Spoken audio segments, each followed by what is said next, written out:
So the movie we're talking about this week is 12 Years a Slave. I will survive! I will not fall into despair! I will keep myself hardy till freedom is opportune!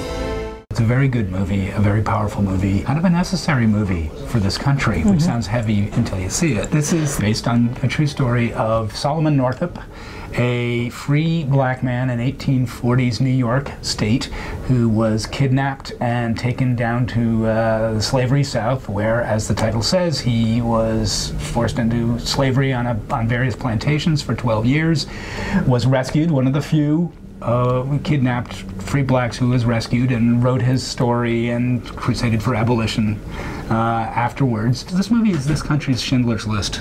It is, agreed. And that it takes this traumatic event that is crucial to the understanding of, well, in this case, you know, our country and its history, and shows it to us in a way that a movie has never really done before, in a way that has impact that forces you to really think about what this country did and what it was founded on and what it was built on. Right. And at the same time, it's one person's story. To me, one of the most moving things is that you've got this guy who is educated. He's middle class. He's got a wife and kids. He's very articulate. He can read and write. He can do all these things that a normal person can do. And then he is taken down south, and his name is changed. If he reveals, he loses his life. He loses his identity in him. He basically goes from being this articulate, intelligent man to a beast. And the interactions he has with the whites and the blacks are really powerful. They're very tragic. They're sometimes hard to watch. And they say a lot about the experience of this country and what it was to be in this country in its